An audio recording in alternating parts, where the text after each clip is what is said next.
Bonjour à tous. Un interlocuteur en colère peut parfois nous intimider ou nous déstabiliser. Mais comment lui faire face? La colère fait partie de nos 4 émotions primaires, avec la joie, la tristesse et la peur. Elle exprime l'insatisfaction et est dirigée contre ceux que l'on identifie comme étant responsables de notre frustration.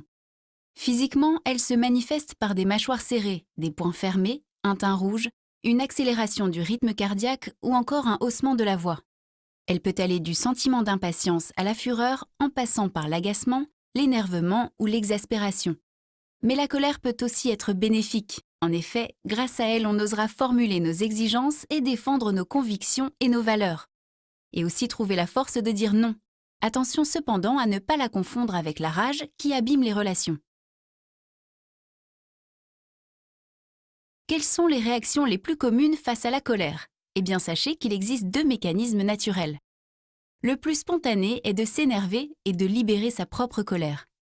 Le second consiste à effectuer un retrait stratégique pour mieux gérer son énervement. Pour cela, sortez prendre l'air pendant quelques minutes et respirez par le ventre. Les endorphines, les hormones du plaisir et du bien-être produites lors des exercices physiques, peuvent aussi vous aider à vous calmer. Pour maîtriser votre colère, vous pouvez également trouver un exutoire comme l'écriture ou le dessin.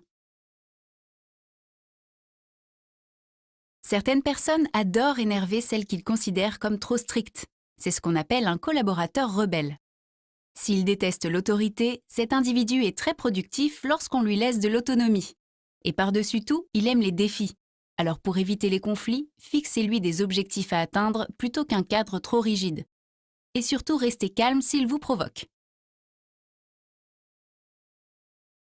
Vous pouvez aussi avoir affaire à un interlocuteur agressif au téléphone.